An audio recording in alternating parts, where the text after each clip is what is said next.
देश के सबसे बड़े मुकदमे पर आज देश की सबसे बड़ी अदालत ने आदेश दिया और कहा कि अयोध्या विवाद पर बात से ही बनेगी बात। सुप्रीम कोर्ट ने इसके लिए रिटायर्ड जज जस्टिस खलीफुल्ला, आध्यात्मिक गुरु श्री श्री रविशंकर और चेन्नई के मशहूर वकील श्रीराम पांचू का पैनल बना दिया। मध्यस्थों का यह पैनल हिंदू और मुस्लिम दोनों की भावनाओं को देखते हुए हल निकालेगा। इसके लिए सुप्रीम कोर्ट ने 8 हफ्ते का वक्त दिया है। ऐसे में सवाल यह है कि क्या 56 दिन में रामलला के आ जाएंगे अच्छे दिन?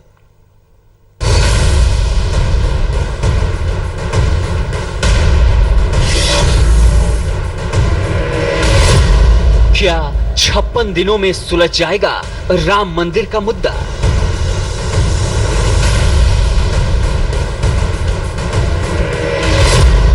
क्या 56 दिन में टाट से ठाठ में पहुंच जाएंगे रामलला?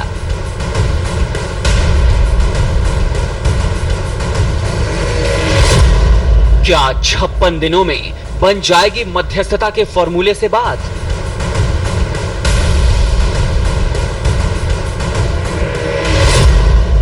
पांच 100 साल बनाम 56 दिन, रामलला के आएंगे अच्छे दिन। सरयू से न जाने कितना पानी बह गया, पीढ़ियां बदल गईं, बच्चे जवान हो गए, जवान बुजुर्ग हो गए, कई सरकारें आईं और चली गईं, लेकिन मुकदमे के फेरे में फंसे रामलला की तकदीर का फैसला नहीं हो पाया। टाट में बैठे रामलला को ठाट से विराजमान करने की हर कोशिश कानून की दहलीज पर दम तोड़ती रही। अब देश के सबसे बड़े मुकदमे पर सुप्रीम कोर्ट के फैसले से एक आस बंधी है। अयोध्या में राम मंदिर के 500 साल पुराने विवाद को अब बातचीत से सुलझाने की कोशिश की जाएगी। सुप्रीम कोर्ट ने लंबे इंतजार के बाद एक ऐतिहासिक पहल की है। 3 मध्यस्थों का पैनल अयोध्या विवाद की मध्यस्थता करेगा। सुप्रीम कोर्ट के रिटायर्ड जज जस्टिस खलीफुल्ला को मध्यस्थों के पैनल का चेयरमैन बनाया गया है। इसके अलावा आध्यात्मिक गुरु श्री श्री रविशंकर और चेन्नई के मशहूर वकील श्रीराम पांचू को भी सुप्रीम कोर्ट ने पैनल में रखा है। मध्यस्थों का ये पैनल राम मंदिर का फॉर्मूला निकालेगा। सुप्रीम कोर्ट ने अपने फैसले में ये भी कहा है कि 1 हफ्ते में मध्यस्थता की प्रक्रिया शुरू होगी, 4 हफ्ते के अंदर स्टेटस रिपोर्ट देनी होगी और 8 हफ्ते में मध्यस्थता की प्रक्रिया पूरी होगी। बड़ी बात यह है कि मध्यस्थता की बातचीत गोपनीय रखी जाएगी और मीडिया में उसकी कोई रिपोर्टिंग नहीं होगी। फैजाबाद में बंद कमरे में मध्यस्थता होगी और उत्तर प्रदेश सरकार को सारे इंतजाम करने होंगे। जस्टिस खलीफुल्ला जो सुप्रीम कोर्ट के रिटायर्ड जज हैं, वो इस मध्यस्थता मीडिएशन के चेयरमैन होंगे। जस्टिस पंचू और श्री श्री रविशंकर इस मैटर में मीडिएशन करेंगे और कोर्ट ने जो भी पार्टी ने नाम सुझाया था उस नाम पे भी गौर किया। कोर्ट ने स्पेसिफिकली कहा है सारी पार्टीज को और मीडिएटर को कि मीडिएटर की प्रोसीडिंग्स रिपोर्ट नहीं होंगी और मीडिएशन में अगर मीडिएटर की प्रोसीडिंग्स को कोई भी डिफिकल्टी होती है तो वो सुप्रीम कोर्ट से उसको क्लैरिफाई करेगा। ये जो 4 हफ्ते का समय सीमा दिया है, 4 हफ्ते का रिपोर्ट देने की बात कही कि फैसला आ जाएगा 4 हफ्ते, ये क्लैरिफाई रिपोर्ट मीडिएटर अपनी रिपोर्ट सुप्रीम कोर्ट के सामने सबमिट करेगा और वो रिपोर्ट सुप्रीम कोर्ट को अगर उसमें उनको कोई डिफिकल्टी होती है तो वो सुप्रीम कोर्ट से उस बात को क्लैरिफाई करेंगे। राम मंदिर पर काफी दिनों बाद आए इस सकारात्मक फैसले पर बहस छिड़ गई है। सुप्रीम कोर्ट के मध्यस्थता पैनल के चेयरमैन सुप्रीम कोर्ट के पूर्व जस्टिस खलीफुल्ला से लेकर श्री श्री रविशंकर ने इस आदेश को सराहनीय फैसला बताया है। श्री श्री ने ट्वीट कर इसे सदियों के संघर्ष का सुखद अंत करना है। सदस्य बनाया गया है, किस तरह से देखते हैं? ये हमने भी अभी एयरपोर्ट में ही सुना था ये बात। अभी देखते हैं, ये देश के लिए अच्छा होगा, मीडिएशन से ही भला बनेगा। सर, इसके अलावा ओवैसी ने एक बयान दे रखा है कि आपको जो सदस्य बनाया है उसमें उन्होंने सवाल खड़े किए हैं, क्या कहेंगे सर? वो मैं अभी देखूंगा। पूर्व जस्टिस खलीफुल्ला ने कहा कि वो जल्द से जल्द इस मामले को सुलझाने की कोशिश करेंगे। I understand that the Supreme Court has appointed a mediation committee headed by me. I am yet to receive the order copy. Therefore, for the present, I can only say that if the committee has been constituted, we will take every effort to resolve the dispute amicably. हैरानी तो इस बात की है कि इतने दिनों बाद सुप्रीम कोर्ट की तरफ से आए आदेश पर राजनीति भी शुरू हो गई है। मध्यस्थता पैनल में श्री श्री के नाम को लेकर राजनीति गर्मा गई। मुस्लिम पर्सनल लॉ बोर्ड के सदस्य और AIMIM चीफ असदुद्दीन ओवैसी ने श्री रविशंकर की निष्पक्षता पर सीधे सवाल खड़े कर दिए। कहा, बेहतर होता कि सुप्रीम कोर्ट किसी न्यूट्रल शख्स को मध्यस्थ बनाता। 4 नवंबर 2018 को जिसको सुप्रीम कोर्ट ने मीडिएटर बनाया है, उनका स्टेटमेंट ऑन रिकॉर्ड है। और वो स्टेटमेंट क्या है कि अगर मुसलमान अपने इस क्लेम को अयोध्या पर नहीं छोड़ेंगे तो हिंदुस्तान सीरिया बन जाएगा। ये इनका स्टेटमेंट है। और उन्होंने ये भी कहा कि मुसलमान एज अ गुडविल गेस्चर इसको छोड़ दें। तो जब इनका कनेक्शन सब्जेक्ट मैटर से है, इन्होंने अपना पूरा पोजीशन साफ कर दिया है कि वो किस पार्टी के ताईद में है। देखिए, ना सिर्फ सब्जेक्ट मैटर से इनका ताल्लुक है बल्कि इनका पार्टी से भी ताल्लुक है। तो ये रिग्रेटेबल है कि एक ऐसे शख्स को सुप्रीम कोर्ट ने मीडिएटर अपॉइंट किया है जो न्यूट्रल मीडिएटर नहीं है। हम ये समझते बेहतर होता है कि सुप्रीम कोर्ट एक न्यूट्रल आदमी को बनाता। तो जब उनको सुप्रीम कोर्ट ने मीडिएटर बनाया है तो हम उम्मीद करते हैं कि वो न्यूट्रल रहेंगे। अब सुप्रीम कोर्ट ने अपॉइंट किया है, अच्छा होता कि अगर ये जो ऐसे शख्स को बनाया जाता जिसका ना सब्जेक्ट मैटर से ना पार्टी से ताल्लुक होता। ओवैसी श्री रविशंकर की मौजूदगी पर सवाल खड़े कर रहे तो सुन्नी वक्फ बोर्ड ने मध्यस्थता के फॉर्मूले को अच्छा बताया। पहली दफे इस तरह का मीडिएशन हो रहा है जो इन कैमरा होगा एंड सुप्रीम कोर्ट के बैनर तले होगा। सर, कोई टाइम बाउंडेशन भी दिया गया है कि इतने वक्त में ही पूरे जो मध्यस्थता का पूरा फैसला है वो किया जाए? नहीं, ऐसा नहीं। उनको इंटरिम रिपोर्ट पेश करने के लिए कहा गया है और उनको चाहिए होगा टाइम तो वो कर लेंगे। सर, जो तीनों नाम है अभी कोर्ट ने सुझाए हैं, उनमें से क्या आप लोगों की तरफ से कोई नाम सुझाया गया? नहीं, इसमें से कोई नहीं है। सर, क्या आप लोग इन नामों से संतुष्ट? हम लोग अगर तो बहुत समय ही नहीं मिला है अभी मीटिंग करने का। अगर असंतुष्ट भी हैं किसी के उससे तो हम लोग इन राइटिंग उनके सामने ही जाके कहेंगे। मध्यस्थता के सुप्रीम फॉर्मूले पर हिंदू महासभा में दो फाड़ हो गया है।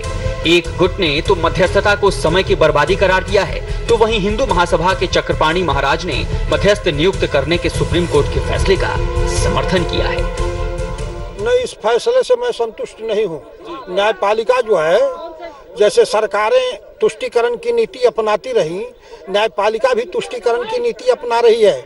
नैसर्गिक न्याय का जो पक्ष है, जमीन हमारी, राम हमारे हैं और आक्रांता ने तोड़ दिया, तो उसके लिए मैं अपने संपत्ति में समझौता करूंगा, डकैतों से बंटवारा करूंगा। इसको हम नहीं मानेंगे। आगे जो है जो प्रक्रिया होगी, आगे जो भी प्रक्रिया होगी अपने अधिवक्ताओं से विचार विमर्श करने के बाद आगे की रणनीति तय करेंगे। तो मतलब आज जो हुआ, जिस तरीके से सुप्रीम कोर्ट पहले से कह रही थी, जो आप लोगों के पक्ष भी सुनेगा? नहीं, पहले से ही मैं विरोध में था। मेडिएशन पहले भी हो चुका है 10 बार। समय बर्बादी के अतिरिक्त कुछ नहीं मिलेगा, ये मैं आपको बतलाता हूँ। फैसले को मैं बहुत ही सकारात्मक दृष्टि से देखता हूँ कि देखो, एक सकारात्मक दृष्टि से माननीय सुप्रीम कोर्ट ने जिस प्रकार से घोषणा किया है बहुत ही सराहनीय है। और उसमें जो जजों का नाम दिया है उसमें बहुत ही बेहतरीन, जिसमें माननीय जो श्री रविशंकर जी का है, जो शुरू से प्रयास करते रहे। हमें याद है कि हम लोग मिल करके कई बार इसको आगे बढ़ाने का काम किया, लेकिन राजनीतिक हस्तक्षेप हो जाता था जिसके वजह से विघ्न हो जाता था। अब माननीय सुप्रीम कोर्ट का इस पे मुहर लग चुका है, तो निश्चित रूप से काम बहुत आगे बढ़े। सुप्रीम कोर्ट के मध्यस्थता फॉर्मूले पर महाभारत छिड़ी हुई है, तो वहीं जानकारों का मानना है कि मौजूदा हालात में राम मंदिर का सबसे कारगर इलाज मध्यस्थता ही है, जिसके कई मायने भी हैं। सुप्रीम कोर्ट भी चाहती है सुलह से रास्ता निकले। बातचीत से फॉर्मूला निकला तो विवाद जड़ से खत्म होगा। बातचीत की गोपनीयता से फॉर्मूले की अहमियत बनी रहेगी। समय सीमा तय कर कोर्ट ने जता दिया है कि बातचीत तेजी से बढ़े। लोकसभा चुनाव से पहले अयोध्या पर फैसला तकरीबन नामुमकिन। 8 हफ्ते तक फाइनल रिपोर्ट यानी चुनाव तक फैसले की उम्मीद नहीं। बीजेपी को ये बताने का मौका मिला कि कोर्ट भी बातचीत के पक्ष में है। चुनाव में बीजेपी कहेगी स्थायी हल के लिए अदालती फैसला जरूरी। लोकसभा चुनाव में अयोध्या पर गोलबंदी की संभावना तकरीबन खत्म। श्री के नाम पर भले ही आपत्ति जताई जा रही हो, लेकिन सच तो ये है कि श्री रविशंकर समेत पैनल के सभी सदस्यों को उनके अनुभव और योग्यता के आधार पर ही रखा गया है। पैनल के chairman justice Kalifulla supreme court के रिटायर्ड जज हैं। जो अप्रैल 2012 में सुप्रीम कोर्ट के जज बने, वो जम्मू कश्मीर हाई कोर्ट के चीफ जस्टिस और मद्रास हाई कोर्ट के जज भी रहे हैं। पैनल में शामिल दूसरी शख्सियत हैं आध्यात्मिक गुरु श्री श्री रविशंकर। श्री श्री रविशंकर आध्यात्मिक संस्था आर्ट ऑफ लिविंग के संस्थापक हैं, जो अयोध्या केस में पहले भी मध्यस्थता की पहल कर चुके हैं। और तीसरी शख्सियत हैं श्री राम पांचू, जो जाने माने वरिष्ठ वकील हैं, कई बड़े मामले में मध्यस्थता कर चुके हैं।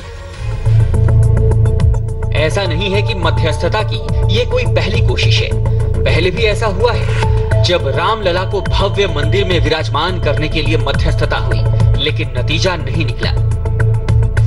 आइए अब आपको बताते हैं कि आखिर मंदिर विवाद में मध्यस्थता की कोशिश कब कब हुई। अंग्रेजों के जमाने में भी मध्यस्थता की कोशिश हो चुकी थी। राम मंदिर बनाने के आंदोलन का पहला रिकॉर्ड 1853 का मिलता है। 1853 में पहली बार राम मंदिर निर्माण को हिंदू मुस्लिम के बीच हिंसा बताया जाता है। 1859 में हिंदू मुसलमानों के बीच शांति बहाली का रास्ता तय हुआ था। दावा किया जाता है कि विवादित जमीन एक हिस्से में राम मंदिर तो दूसरे हिस्से में मस्जिद की बात तय हुई। राम मंदिर विवाद को सुलझाने की पहल करीब करीब हर सरकार ने की और ये सिलसिला लगातार चलता रहा है। राजीव गांधी की सरकार में भी समझौते की कोशिश हुई। वीपी सिंह सरकार ने भी विवाद के हल की पहल की थी। चंद्रशेखर सरकार में भी दोनों पक्षों में समझौते की कोशिश हुई थी। अटल बिहारी वाजपेयी के दौर में भी कोशिशें की गई। श्री श्री के नाम पर सवाल भले ही खड़े हो रहे हैं, लेकिन राम मंदिर विवाद को आपसी रजामंदी से निपटाने की कोशिश श्री श्री रविशंकर ने भी की थी। एक वक्त तो ऐसा लगा कि ये पहल मंजिल तक पहुंच जाएगी, लेकिन ऐन वक्त पर मुस्लिम पक्षकारों में मतभेद उभर आए। इसीलिए संशय इस बात पर भी जताया जा रहा है कि हिंदू पक्ष ने तो ये ऐलान भी कर दिया कि फैसला चाहे जो भी आए, मंदिर तो जन्मभूमि पर ही बनेगा। कोर्ट का, न्यायालय का शुक्रगुजार हूँ जो उन्होंने ये कदम उठाया है, और इसलिए उठाया है कि मुल्क बच जाए। और अगर उन्होंने ये मीडिएशन का मसला जो रखा है, बहुत अच्छी बात है, और इसमें जिसको जिसको चुना है वो सराहनीय है। वो भी इस लायक हैं कि उनमें वो भावनाएं नहीं हैं जो दूसरों में है, नफरत की भावनाएं नहीं। तो अयोध्या की धरती पर किसी कीमत पर मस्जिद की कोई जगह नहीं है। अयोध्या में 20 मस्जिद बनी हुई हैं, जाकर के नमाज अदा करें, लेकिन अयोध्या की धरती पर किसी प्रकार की नई मस्जिद का निर्माण नहीं होने दूंगा, और बाबर के नाम पर भारत के किसी कोने में मस्जिद का निर्माण नहीं होने दूंगा। मेरा भी एक अधिकार है ना, और वो ये है कि मैं एक हिंदू हूँ। मेरे माँ बाप के भी माँ बाप राम का नाम लेते रहे। सपा, बसपा, कांग्रेस, सबके माँ बाप राम का नाम लेते रहे हैं। तो सबकी यही इच्छा है कि जहाँ राम बैठे हैं वहाँ मंदिर के अलावा कुछ हो नहीं सकता। सुप्रीम कोर्ट अच्छी तरह से वाकिफ है कि अयोध्या मामला गहरी आस्था से जुड़ा है, लिहाजा अदालत हर कसौटी को परख लेना चाहती है। मोदी के राज में एक बात तो साफ है कि बेईमानी जिसने भी की वो बख्शा नहीं जाएगा, चाहे वो कोई भी हो। पीएनबी से 13,000 करोड़ की धोखाधड़ी करने वाले नीरव मोदी पर भी सरकार का शिकंजा कसता जा रहा है। प्रशासन ने उसके अलीबाग वाले 100 करोड़ के बंगले को ऐसे ध्वस्त किया जिसे आप देखते रह जाएंगे।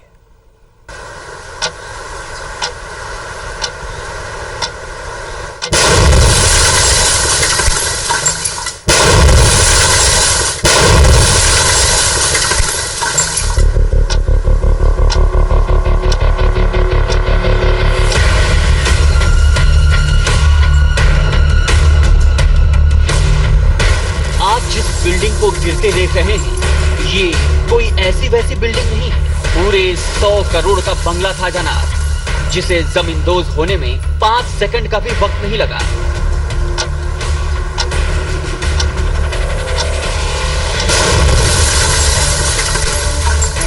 आपके मन में सवाल होंगे कि आखिर ये बंगला किसका था और इसे गिराया क्यों गया। इन्हें तो आप पहचानते ही होंगे, ये वही नीरव मोदी है जो देश का पैसा लेकर चंपत हो चुका है, पूरे 13,000 करोड़ का चूना लगाकर। और ये बंगला भी उसी का था जो अब धूम भाग रहा है। नीरव मोदी और मेहुल चोकसी, इस मामा भांजे की जोड़ी ने पीएनबी बैंक में ऐसा तिकड़म गिराया और अधिकारियों को ऐसा चूना लगाया कि वो अब तक पानी मांग रहे हैं। हजारों करोड़ों का चूना लगाने वाले हीरा कारोबारी नीरव मोदी की ये लंका रावण की सोने की लंका से कम नहीं थी। लंका में भी आग लगने पर वो कई महीनों तक जलती रही थी। उसी तरह नीरव मोदी के इस बंगले को भी तोड़ने में 6 हफ्तों का वक्त लग गया। 100 करोड़ के इस बंगले को तोड़ने के लिए करीब 30 किलोग्राम डायनामाइट का इस्तेमाल किया गया। 13,000 करोड़ का घोटाला करके फरार हुए नीरव मोदी का अलीबाग का केहिम बीच। इस केहिम बीच की पहचान उसका ये आलीशान बंगलो हुआ करता था। इतना मजबूत बनाया गया था कि जनवरी महीने से इसके तोड़ने की प्रक्रिया की जा रही है। बावजूद इसके जेसीबी की मशीनें भी इसे तोड़ नहीं पा रही थीं। अब आप देखें, यहाँ पर डायनामाइट लगाया गया है। जितने भी पिलर्स हैं, इन पिलर्स को इतना मजबूत बनाया गया है कि हर पिलर में इस तरह के 3 डायनामाइट लगाए गए हैं और अभी कुछ घंटों में इस डायनामाइट को, इन वायर्स को कनेक्ट किया जाएगा। और देखें, जितने भी पिलर्स हैं, हर पिलर पे इसी तरह 3 डायनामाइट लगाए गए हैं। इतनी मजबूती से बनाया गया था कि इसको जेसीबी की मशीनें इस पिलर्स को तोड़ नहीं पा रही हैं। पहले बंगले के उन ढांचों को गिराया गया जिनमें शीशे लगे थे, तब कई दीवारें तोड़ी गई। प्रशासन पिछले 6 हफ्तों से बंगला ढहाने की कोशिश में लगा था, लेकिन ये इतनी मजबूती से बनाया गया था कि इसे गिराना काफी मुश्किल हो रहा था। इसलिए बाद में प्रशासन ने इसे डायनामाइट से ढहाने का फैसला किया। गुरुवार को बंगले के पिलरों में छेद कर डायनामाइट लगाने का काम पूरा कर लिया गया। इन्हें एक रिमोट के सहारे जोड़ा गया था। एक बटन दबते ही ये बंगला जमीन पर आ गया। अब आपको बताते हैं कि आखिर क्यों ढहाया गया नीरव मोदी का ये बंगला। प्रवर्तन निदेशालय ने दलील दी थी कि ये संपत्ति पीएनबी घोटाले के मामले में जब्त संपत्तियों में है। ईडी ने बंगला गिराने के खिलाफ हाईकोर्ट में याचिका दायर की थी। बाद में ईडी ने इस बंगले को स्थानीय प्रशासन को सौंप दिया। हाईकोर्ट ने अलीबाग में अवैध निर्माण के खिलाफ कार्रवाई करने का आदेश जारी किया, जिसके बाद इस बंगले को गिराने की प्रक्रिया शुरू हुई। आज से प्रधानमंत्री नरेंद्र मोदी मैदाने जंग में उतर आए। चुनाव की तारीख का ऐलान होना बाकी है, लेकिन मोदी का प्रचार शुरू हो चुका है। आज मोदी की सुबह अपने लोकसभा इलाके बनारस में बीती, दोपहर कानपुर पहुंचे और शाम गाजियाबाद में रैली की। मोदी के इस धुआंधार प्रचार का आगाज किस अंदाज में हुआ, सबसे पहले वो देखिए। मां गंगा की जय हो। हर हर महादेव।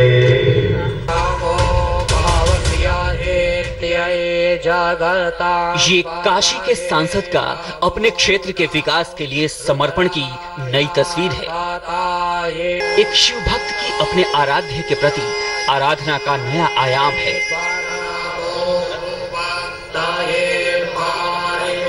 ये खुद को गंगा का बेटा बताने वाले प्रधान सेवक का अपनी मां के प्रति आदर है।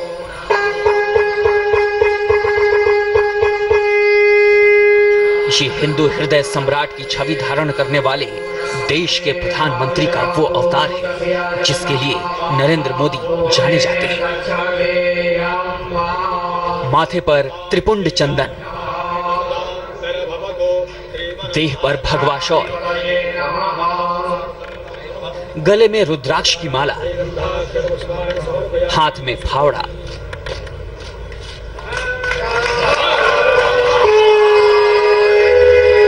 आसमान से टकराते मंत्रोच्चार के बीच बाबा विश्वनाथ के दर पर इतिहास में नया अध्याय जोड़ रहे थे प्रधानमंत्री मोदी। पहले थे उस कॉरिडोर की जो ऐतिहासिक मंदिर को भव्यता की नई ऊंचाई देने वाला है।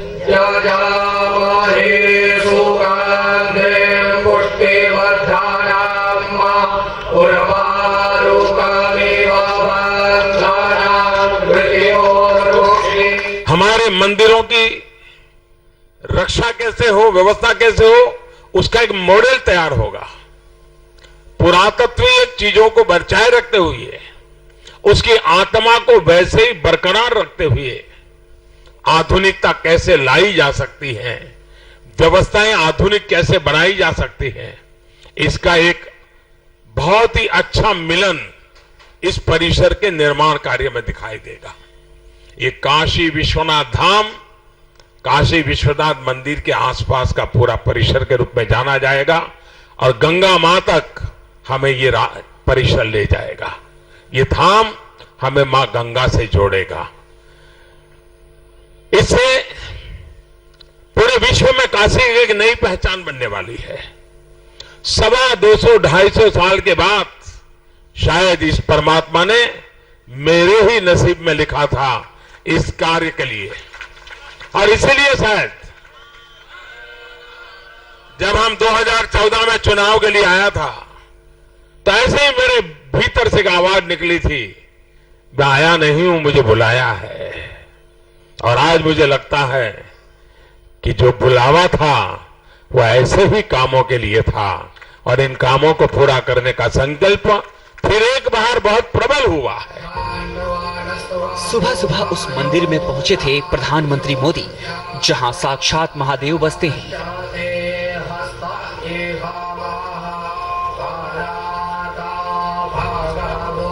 प्रधानमंत्री मोदी ने मंदिर में पूजा अर्चना की। देवाधिदेव महादेव का जलाभिषेक करने के बाद बाहर निकले। पहुंचे उस जगह पर जहां से मंदिर के स्वरूप की नई लकीर खींची जानी थी। पीएम मोदी ने पहले भूमि पूजन किया और फिर फावड़ा चलाकर औपचारिक शुरुआत कर दी। बाबा के दरबार को नया रूप देने में मान्यताओं का विशेष ख्याल रखा गया। बनारस हिंदू यूनिवर्सिटी से भी आग्रह करूंगा कि इस पूरे काशी विश्वनाथ धाम के निर्माण का जो कंसेप्ट है, किस प्रकार से इसको आगे बढ़ाया गया, प्रॉपर्टी कैसे एक्वायर की गई, लोगों ने कैसे सहयोग दिया, एक केस स्टडी के रूप में यूनिवर्सिटी ने काम करना चाहिए। और एक तरफ ये धाम का निर्माण होता चले और काशी विश्व हिंदू यूनिवर्सिटी हमारी इस रिसर्च काम को भी साथ साथ करे, ताकि जब इस काम पूरा होगा तो एक ऐसा वॉल्यूम हम दुनिया के सामने दे पाएंगे कि एक परिसर को कैसे बनाया गया, धाम का निर्माण कैसे किया गया, कैसे कैसे लोगों का इसका इन्वॉल्वमेंट रहा, और एक बहुत अच्छा डॉक्यूमेंटेशन इससे बन सकता है। शास्त्रोक्त रूप से जिन जिन बातों का ध्यान रखना चाहिए, इसमें रत्ती भर भी कॉम्प्रोमाइज नहीं किया है। शास्त्रोक्त जो बंधन है उसका पूरा पालन करते हुए इसको किया गया है, ताकि आस्था को कहीं पर भी खरोच ना आए। मां गंगा के तट पर विराजमान बाबा विश्वनाथ के भक्तों के लिए ऐतिहासिक पहल है। काशी के हृदय में बसे बाबा के मंदिरों में दर्शन की जटिलता से मुक्ति की शुरुआत हुई है। काशी को नई पहचान देने का प्रण लेने वाले प्रधानमंत्री मोदी अपने एक और वादे को मुकम्मल करते हुए यूपी या कहिए पूरे देश के लोगों को विकास का नया उदाहरण पेश कर रहे थे। ये काशी विश्वनाथ धाम एक प्रकार से ये भोले बाबा की मुक्ति का पर्व है कि ऐसे जकड़ा हुआ था हमारा बाबा, चारों तरफ दीवारों में फंसा हुआ था। शायद पता नहीं कितनी सदियों तक सांस लेने भी दिक्कत रही होगी। अब पहली बार अगल बगल की कई इमारतों को एक्वायर किया गया। भोले बाबा को तो मुक्ति मिलेगी, लेकिन भोले बाबा के भक्तों को विशालता की अनुभूति होगी। ये सिर्फ एक भूमि पूजन नहीं है, ये देश के करोड़ों लोगों की आस्था का विस्तार है। ये देश के कोने कोने में बैठे शिव भक्तों की उम्मीद को नई राह देने का आगाज है। सोमनाथ मंदिर और बापू का नाम लेकर पीएम मोदी काशी में खड़े होकर पूरे देश के श्रद्धालुओं को बड़ा संदेश दे गए। कितने सदियों से ये स्थान दुश्मनों के निशाने पर रहा, कितनी बार ध्वस्त हुआ, कितनी बार अपने अस्तित्व के बिना जिया, लेकिन यहां की आस्था ने उसको पुनर्जन्म दिया, पुनर्जीवित दिया, पुनर्चेतना दी, और ये क्रम सदियों से चलता आ रहा। जब महात्मा गांधी यहां आए थे तो उनके मन में भी एक पीड़ा थी कि भोले बाबा का स्थान ऐसा क्यों। उन्होंने भी बीएचयू में अपनी बात बताते समय इस पीड़ा को व्यक्त करने से रोक नहीं पाए थे। उसको भी कुछ समय के बाद शायद 100 साल हो जाएंगे उनकी बात को। मुक्तिधाम काशी में अपना नया सियासी आसरा खोजते ही मोदी ने इस ऐतिहासिक शहर को नई पहचान देने का वादा किया था।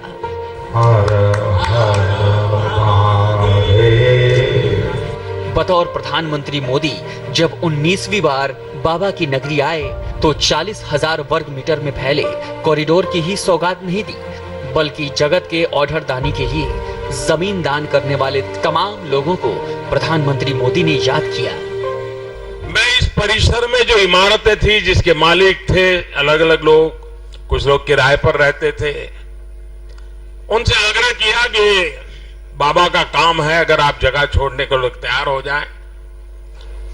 करीब करीब 300 प्रॉपर्टीज और 2-4 लोगों की तरफ से रुकावट आने के बावजूद भी जिस प्रकार से साथ और सहयोग दिया, सरकार की हर बात पे भरोसा किया और अपनी इस बहुमूल्य जगह को छोड़ करके बाबा के चरणों में समर्पित कर दी, शायद मैं समझता हूं ये सबसे बड़ा दान ये परिसर में पहले रहने वाले लोगों ने किया है। पिछली बार जिस बनारस में खड़े होकर गुजरात से आए नरेंद्र मोदी ने पूरे पूर्वोत्तर को साधते हुए सत्ता का रास्ता बनाया था, जिस काशी ने सत्ता के सर्वोच्च शिखर पर मोदी को आसीन किया, उस काशी के विकास को नई रफ्तार देते हुए प्रधानमंत्री मोदी इशारों ही इशारों में विपक्ष पर जोरदार वार करते गए।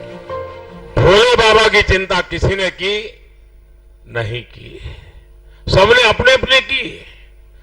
मैं हैरान हूं, जब इतने सारी इमारतों को तोड़ना शुरू किया तो पता नहीं था कि 40 से ज्यादा इतने मूल्यवान मंदिरों को लोगों ने अपने घरों में एंक्रोचमेंट करके दबा दबा करके, किसी ने उसमें किचन बना दिया था, पता नहीं क्या क्या कर दिया था। ये तो अच्छा हुआ कि भोले बाबा ने हमारे भीतर एक चेतना जगाई। 40 के करीब ज्यादा ऐसे ऐतिहासिक पुरातत्वीय मंदिर अंदर से मिले। इस पूरे धाम में जब अब देश और दुनिया के यात्री आएंगे तो उनको अजूबा लगेगा कि कैसा काम हमारे कुछ लोगों ने कर दिया। और शासन व्यवस्था भी 70 साल तक चुप रही, लोग सब चीजें दबाते गए दबाते गए दबाते गए। लेकिन आज उन 40 मंदिरों की मुक्ति का भी अवसर आ गया और मुझे बताया गया कि शायद बहुत दशकों के बाद ऐसी शिवरात्रि यहां मनी होगी जो इस बार मनी है। प्रधानमंत्री मोदी अच्छी तरह जानते हैं कि यूपी के आशीर्वाद से ही दिल्ली की कुर्सी का वरदान मिलता है। मोदी के प्रधानमंत्री बनने में उत्तर प्रदेश का बड़ा योगदान था, लिहाजा मोदी मैजिक को फेल करने के लिए इस बार यूपी में बने महागठबंधन पर भी बाबा का नाम लेकर त्रिशूल चलाया। शुरू के मेरे 3 साल मुझे राज्य सरकार का सहयोग मिला होता तो शायद ये काम आज हम उद्घाटन करते होते, लेकिन पहले 3 साल मेरे एक प्रकार से असहयोग का वातावरण रहा था, उसके कारण मैं कर नहीं पाता था। लेकिन जब से आपने योगी जी को उत्तर प्रदेश का काम दिया है, तब से काशी के कामों में भी सुविधा बनी है और उन सुविधाओं को पूरा करने का मुझे अवसर मिला है।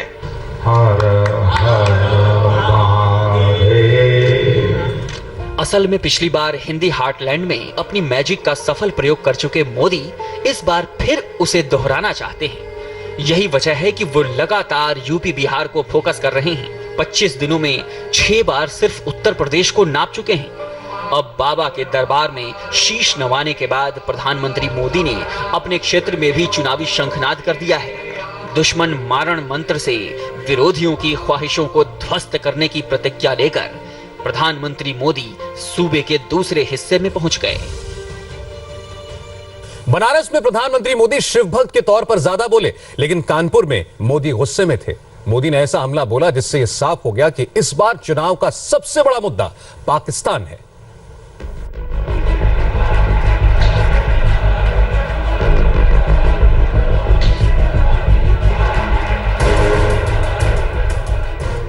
तीखे तेवर, आक्रामक अंदाज,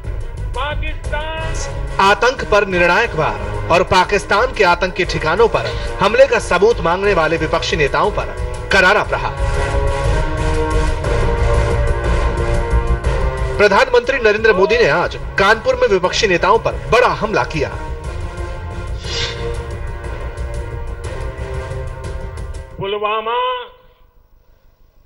पुलवामा हमले के बाद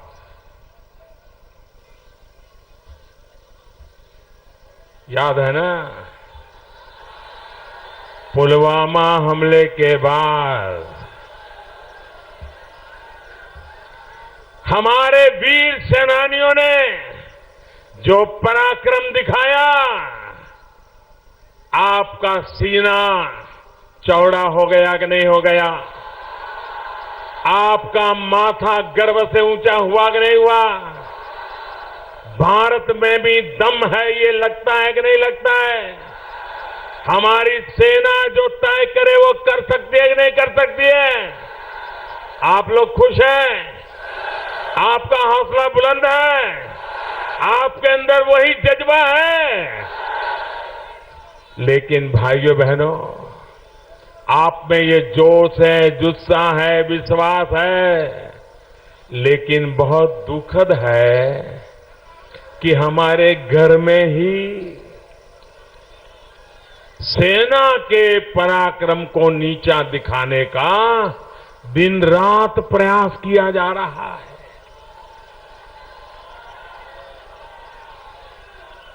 ऐसे लोगों को शर्म आनी चाहिए कि नहीं आनी चाहिए? आनी चाहिए कि नहीं आनी चाहिए? उनको नहीं आती है। पाकिस्तान को जो अच्छा लगे, पाकिस्तान को जो पसंद आए, ऐसी बातें हिंदुस्तान में बैठे हुए लोग करें, क्या ऐसे लोगों को माफ कर सकते हैं? कर सकते हैं? क्या ये सेना का अपमान है कि नहीं है? वीरों के पराक्रम का अपमान है कि नहीं है? भाइयों बहनों, कुछ लोग जो काम जानबूझ करके कर रहे हैं, ये मैं गंभीर आरोप लगा रहा हूं, कानपुर की धरती से लगा रहा हूं। भारतीय वायुसेना ने पुलवामा में आतंकी हमले का बदला पाकिस्तान के आतंकी अड्डों को तबाह करके लिया है। पाकिस्तान में घुसकर 30 साल बाद ऐसा पराक्रम दिखाया है, लेकिन इस हमले के सबूत मांगने वाले विपक्षी नेताओं के बयानों को पाकिस्तान अपने हक में कवच की तरह इस्तेमाल कर रहा है। मोदी ने विरोधी नेताओं को पाकिस्तानी प्रोपेगेंडा का हथियार बनने से बाज आने की सीधी नसीहत दी। भाइयों बहनों, आज जब पाकिस्तान पर पूरी दुनिया का दबाव है, पाकिस्तान आतंकवाद में रंगे हाथों पकड़ा गया है, पाकिस्तान मुंह दिखाने लायक नहीं रहा है, सारी दुनिया पाकिस्तान पर दबाव कर रही है।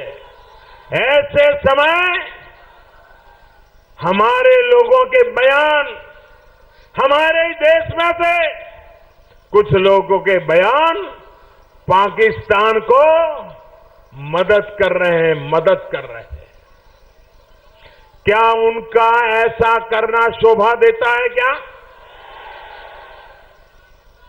मत भूलिए, आपके बयानों को आधार बनाकर पाकिस्तान आप ही के बयानों को दुनिया में बांट रहा है, दिखा रहा है और पूरे विश्व में भ्रम फैला रहा है, और ये पाप आपके कारण हो रहा है। प्रधानमंत्री मोदी पूरी तरह से विपक्षी नेताओं पर जुबानी स्ट्राइक करने के मूड में उतरे थे। चुन चुनकर विपक्ष पर मिसालें दाग रहे थे। अपने बयान से पाकिस्तान में हेडलाइंस बनाने वालों को प्रधानमंत्री मोदी ने जमकर लताड़ लगाई। राजनीतिक स्वार्थ के लिए जिस प्रकार की बयानबाजी कर रहे हैं, जिस प्रकार की भाषा का प्रयोग कर रहे हैं, सरकार पर जिस प्रकार के गंदे आरोप लगा रहे हैं, इससे देश के दुश्मनों को ताकत मिल रही है, उनको बल मिल रहा है।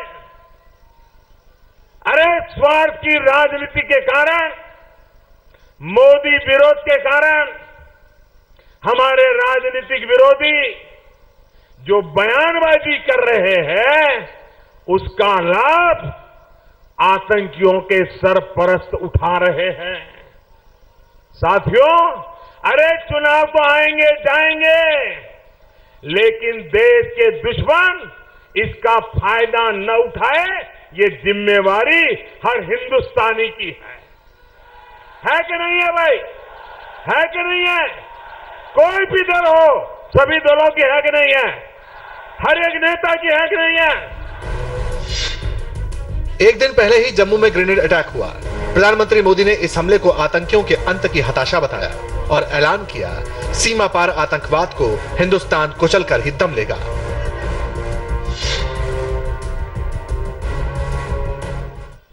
कानपुर की धरती से कहना चाहता हूं, सीमा पार आतंकियों के खिलाफ निर्णायक लड़ाई के बीच आपने देखा होगा, एक के बाद एक हमारी सरकार कदम उठा रही है। उसके कारण आतंकी अपना अंत सामने देख रहे हैं, और जब अंत सामने दिख रहा है तो जरा बौखलाहट और बढ़ रही है। ये आतंकियों की बौखलाहट का परिणाम है कि जम्मू में कल फिर से इन्होंने आतंकी हमला करने का राक्षसी प्रयास किया है। जिस प्रकार हमारी सरकार सख्त कार्रवाई कर रही है, और ये हमारी कार्रवाई का प्रभाव है कि आतंकी बौखलाएंगे, उनके सरपरस्त बौखलाएंगे, उनसे दाना पानी पाने वाले भी बौखलाएंगे। और ऐसी स्थिति में मेरे देशवासियों, एक नागरिक के नाते हिंदुस्तान के हम सब नागरिकों को सतर्क रहते हुए राष्ट्र के प्रति अपने दायित्वों को निभाने की पहले से ज्यादा जरूरत है।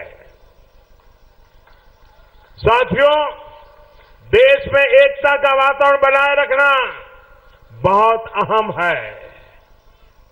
आप मुझे बताइए, ये आतंकवाद के खिलाफ लड़ाई जीतनी चाहिए कि नहीं जीतनी चाहिए? आतंकवाद को जड़ मूल से उखाड़ फेंकना चाहिए कि नहीं फेंकना चाहिए? इसे कौन फेंक सकता है? इसको कौन खत्म कर सकता है? आतंकवाद को कौन नष्ट कर सकता है? भाइयों बहनों, मोदी नहीं, 125 करोड़ हिंदुस्तानी खत्म कर सकते हैं। और इसलिए देश में एकता का वातावरण चाहिए, भाईचारा चाहिए, सद्भाव चाहिए, और वही ताकत से मोदी फैसला ले पाएगा और आतंकवाद को कुचल डालेगा। भाई, आतंक और सेना पर सियासत करने वालों पर वार करने के बाद पीएम मोदी ने विकास की बात की और फिर महागठबंधन पर तंज कसते हुए करारा प्रहार किया।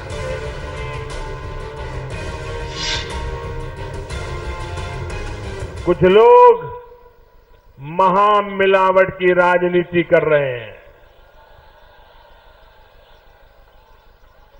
ऐसे लोगों को, देश के वीर जवानों का, गरीबों का, मध्यम वर्ग का, किसानों का, उद्योगों का, गंगा जी का, ये सारी बातें तब याद आती है जब वो वोट खोजने के लिए निकलते हैं।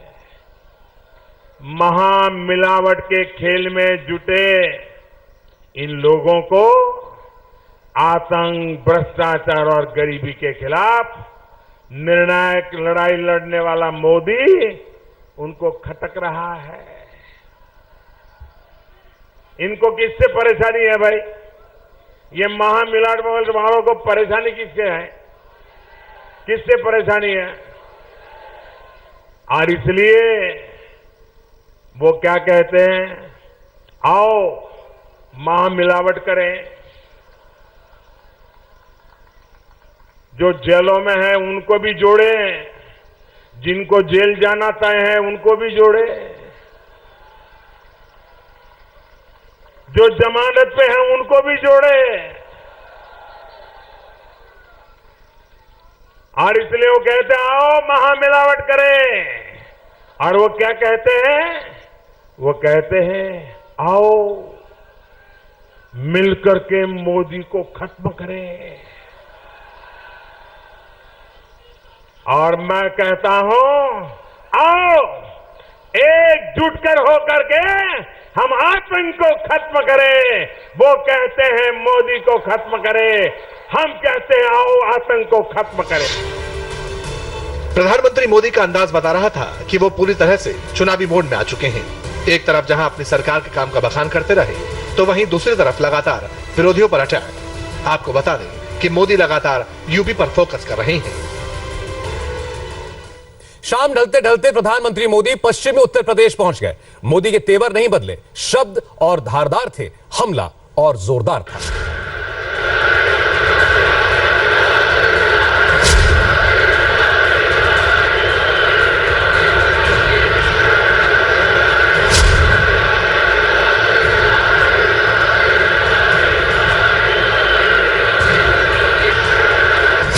वही तेवर, वही अंदाज, दहशतगर्दी के खात्मे की वही प्रतिज्ञा, सब कुछ ऐसा है जिसके लिए जाने जाते हैं प्रधानमंत्री नरेंद्र मोदी। अंबर से टकराती मोदी मोदी की प्रतिध्वनि के बीच प्रधानमंत्री ने आतंकिस्तान को ध्वस्त करने का आशीर्वाद ले लिया। मैं आप लोगों से कुछ सवाल पूछना चाहता हूं, क्या आप जवाब देंगे? आप जवाब देंगे?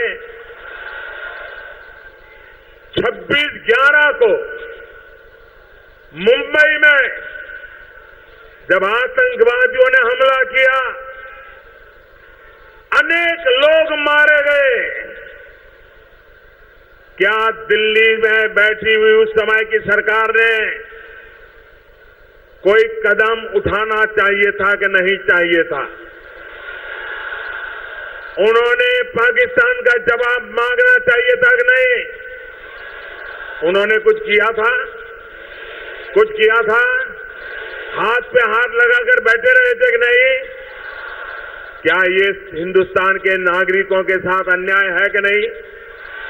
ऐसे लोगों को जवाब देना चाहिए कि नहीं देना चाहिए? उसके बाद मुंबई में ट्रेनों में कुकर में बम डाल करके बम फोड़े गए, सैकड़ों लोग मारे गए। दिल्ली में बैठी हुई रिमोट सरकार ने कुछ किया था क्या? कुछ किया था क्या? देश में हर बार कभी दिल्ली में, कभी अयोध्या में, कभी हैदराबाद में, कभी गुजरात में, कभी मुंबई में आतंकवादी घटनाएं होती रहती थी। दिल्ली सरकार सोती थी कि नहीं सोती थी? दिल्ली सरकार गुनहगार थी कि नहीं थी? उन्होंने काम करना चाहिए था कि नहीं करना चाहिए था? उन्होंने अपनी जिम्मेवारी निभाई थी? अपनी जिम्मेवारी निभाई थी? आप मुझे बताइए, जब आतंकवादियों ने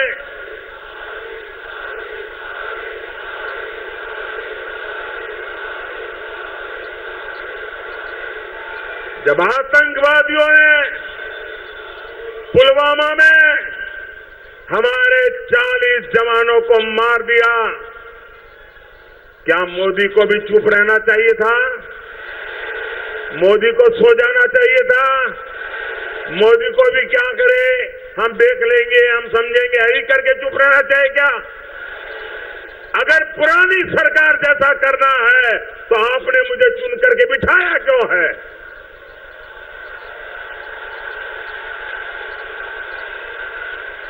मैं उनके जैसा करूं, आपको मंजूर है? उन्होंने जो किया मैं करूं, मंजूर है?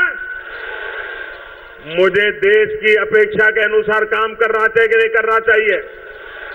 आप मुझे बताइए, क्या हर हिंदुस्तानी पाकिस्तान को सबक सिखाना चाहता है कि नहीं चाहता है? क्या हर हिंदुस्तानी आतंकवाद को आतंकवादियों की भाषा में जवाब देना चाहता है कि नहीं चाहता है? क्या आतंकवाद को उखाड़ फेंक देना चाहिए, नहीं फेंकना देना चाहिए? क्या इसके लिए मोदी ने हिम्मत से आगे बढ़ना चाहिए, नहीं बढ़ना चाहिए? आपके आशीर्वाद है क्या? आगे भी लड़ाई हो तो आपके आशीर्वाद है? आतंकवाद को खत्म करने के लिए कदम उठाने पड़े, आपका आशीर्वाद है? आतंकी हमलों का जिक्र और गोले दाग रहे थे पिछली सरकारों पर, जो सेना के शौर्य पर सवाल उठाते हैं। पार्टियों का नाम लिए बगैर प्रधानमंत्री नरेंद्र मोदी ने एयर स्ट्राइक पर शक करने वालों पर मिसाइलें दागी। सपा हो, बसपा हो, कांग्रेस हो, ये हमारी सेना पर भी भरोसा करने के लिए तैयार नहीं है। क्या आपको हमारी सेना पे भरोसा है? हमारे एयरफोर्स पे भरोसा है? हमारी सेना ने जो कहा उसको आप मानते हैं? मानना चाहिए। जो नहीं मानते हैं उनका क्या करें? जो सेना को भी झूठ बोलते हैं उनका क्या करें? भाइयों बहनों, आप मुझे बताइए, अगर आप कुछ करें, आप कुछ ऐसी चीज कर दें, ऐसी गलती कर दें, ऐसा कुछ बुरा कर दें और उसको पूरा पाकिस्तान तालियां बजाएं, तो आपको अच्छा लगेगा क्या? आपको दुख होगा कि नहीं होगा? आपकी गलती का पश्चाताप होगा कि नहीं होगा? आप कभी ऐसा करेंगे जिससे पाकिस्तान में तालियां बजे? ऐसा करेंगे? ये हमारे देश के कुछ दल, उसके कुछ नेता पिछले 10 दिन से लगे हैं। सबसे पहले आपको मालूम होगा, जब हमारे एयर स्ट्राइक हुआ,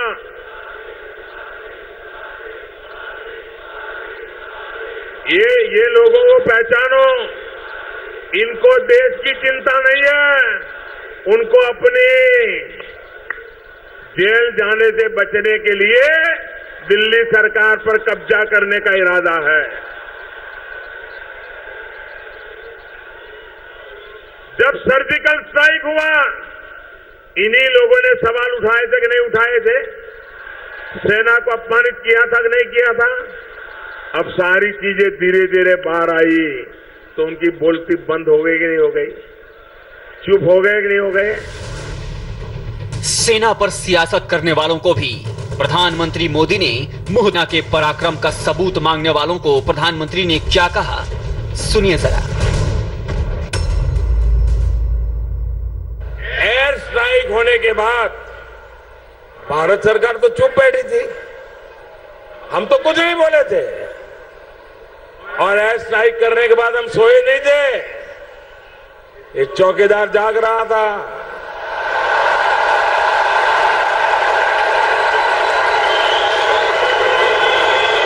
हमने इतना बड़ा पराक्रम किया, उसके बावजूद भी हम चुप थे।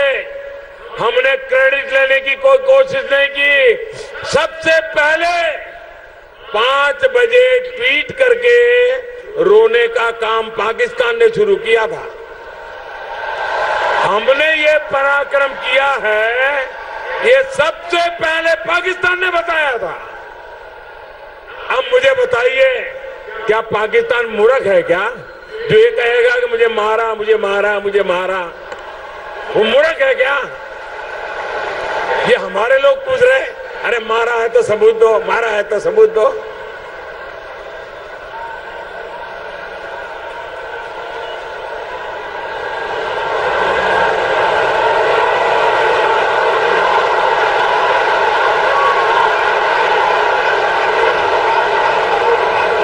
विरोधी दल कान खोल के सुन रहे, मेरा सबूत ये 130 करोड़ हिंदुस्तान वासियों का विश्वास है, वही मेरा सबसे बड़ा सबूत है।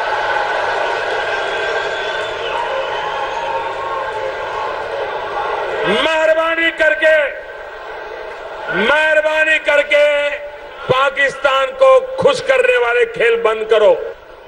हमारे वीर जवानों के लिए मैं आप सबसे आग्रह करता हूं, वीर जवानों के सम्मान के लिए अगर आपके पास मोबाइल फोन है तो उसकी फ्लैश लाइट चालू करके पूरे वीर जवानों का गौरव कीजिए।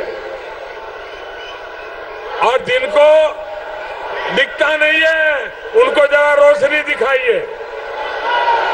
आपके पास मोबाइल फोन है तो फ्लैश चालू कीजिए। हर एक के मोबाइल की फ्लैश चलनी चाहिए, हर किसी के मोबाइल की फ्लैश चलनी चाहिए, हर एक के मोबाइल की फ्लैश चलनी चाहिए।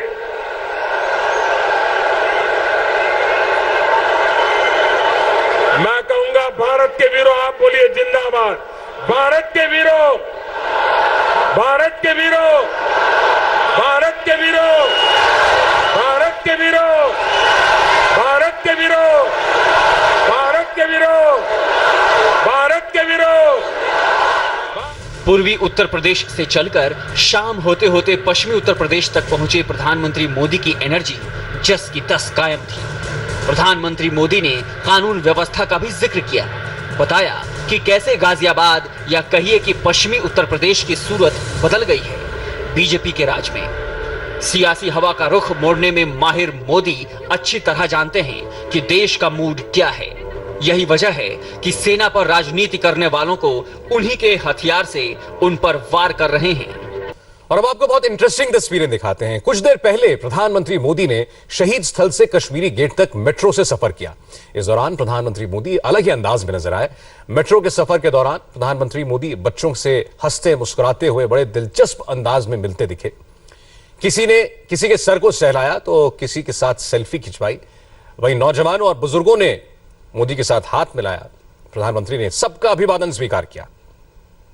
इस बार का यह चुनाव दो बड़े नेताओं की अग्नि परीक्षा है। प्रधानमंत्री का प्रचार शुरू हो चुका है, लेकिन प्रियंका गांधी अभी मैदान से दूर हैं। प्रियंका 14 फरवरी को लखनऊ से लौटी थी और आज तारीख है 8 मार्च। 22 दिन गुजर चुके हैं, लेकिन वो लखनऊ नहीं गई। सवाल उठ रहा है कि आखिर प्रियंका गांधी के लखनऊ ना पहुंचने की वजह क्या है।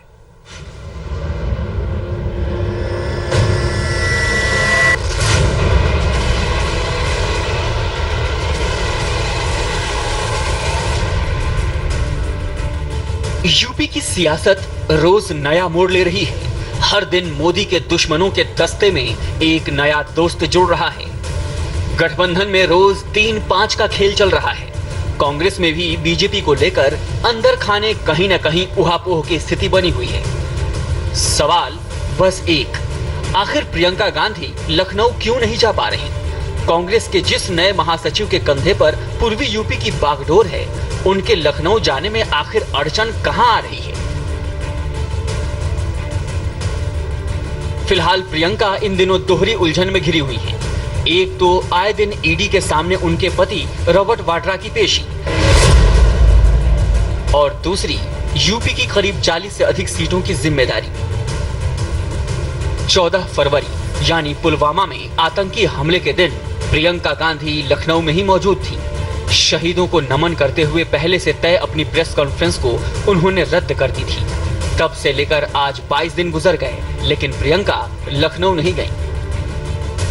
सूत्रों के हवाले से खबर है कि कल प्रियंका लखनऊ जा सकती हैं। कांग्रेस वर्किंग कमेटी की बैठक में हिस्सा ले सकती हैं और बूथ लेवल कार्यकर्ताओं को गुरु मंत्र दे सकती हैं। और जहां तक बात उनके पति रॉबर्ट वाड्रा की है, वो आजकल करीब हर 1-2 दिन पर ईडी दफ्तर के चक्कर लगा रहे हैं, लंबी पूछताछ का सामना कर रहे हैं और तो और परेशानी का हल ढूंढने के लिए गरीबों का हमदर्द बनने में जुटे हैं। यूपी की अगर बात करें तो जिस तरीके के पोस्टर्स लगे थे, क्या ऐसा ही नेता भी चाहते हैं लोग, ऐसा आपके कार्यकर्ता ऐसा ही नेता चाहते हैं जो गरीबों की मदद करें जैसा कि आप कर रहे हैं अभी? देखिए, ये तो मैं हमेशा और बहुत समय से करता आ रहा हूँ। अब लोगों में अगर दिखेगा कि मतलब कि मैं ये ऐसी मेहनत और मदद करता हूँ सब लोगों की, और उनको लगता है अगर मैं कुछ बदलाव ला सकता हूँ लोगों के लिए, तो मैं ज़रूर मेहनत करूँगा, हमेशा मेहनत करूंगा, करता आ रहा हूँ, बहुत समय से करता। सीधा सवाल, आप राजनीति में, क्योंकि आपके कार्यकर्ता चाह रहे हैं, आप राजनीति में आके ऐसी सेवा करना चाहेंगे? देखिए, मैं अभी राजनीति में नहीं हूँ और मैं सेवा कर रहा हूँ, और मैं ये बहुत समय से कर रहा हूँ सेवा लोगों के लिए, और मुझे राजनीति में मतलब कि आने की उस अभी ज़रूरत नहीं है। जब मुझे लग रहा है कि जितने भी मेरे ऊपर गलत इल्ज़ाम लगे हैं वो दूर होंगे, और जब मैं अपने कुछ बदलाव ला पाऊँगा किसी एक जगह में या लोगों के बीच में, उनको लगेगा कि मैं आ सकता हूँ राजनीति में और बदलाव ला सकता हूँ, उनके लिए ला सकता हूँ, तो मैं जरूर। फ्यूचर में आप ऐसा कर सकते हैं, जब जो कि आरोप लगे हैं, जैसा कि आप ईडी के पास जा रहे हैं, तो उसके बाद आप ऐसा कर सकते हैं कि जब पूरी तरीके से ये आरोप जो आप कह रहे हैं? आपने सही फरमाया और बिल्कुल सही कह रहे हैं आप। मैं जब सारे ये इल्ज़ाम हटेंगे तो और मैं बदलाव ला सकूंगा, तभी मैं करूंगा। ये जो गलत इल्ज़ाम लगे हैं, जब ये मुझे लग रहा है कि जब मैं ईडी के पास जा रहा हूँ, 10 दिन से 10 घंटे बैठा हूँ, मुझे लग रहा है कि उनको भी दिखाई दे रहा है कि मेरे को किसी चीज़ की छुपाने की ज़रूरत नहीं है। मैं इंडिया में हूँ, जब भी वो बुलाएंगे मैं जाऊँगा। मैं लॉ अबाइडिंग सिटीजन हूँ, मैं जुडिशल सिस्टम में बिलीव करता हूँ इंडिया के, और मैं हमेशा जाऊँगा, और जितने बार भी और बुलाएंगे मैं जाऊँगा। और मैं आपको ये कह सकता हूँ कि मेरे को लग रहा है बिल्कुल सच की जीत होगी, और मैं जब जीत होगी उसके बाद मैं और मेहनत करूंगा, और मैं देखूंगा कि अगर मैं देश की और सेवा कर सकता हूं, लोगों की सेवा कर सकता हूं। जांच को लेकर कुछ कहना चाहेंगे, कुछ और भी? नहीं, उसके बारे में बिल्कुल नहीं बोलूंगा।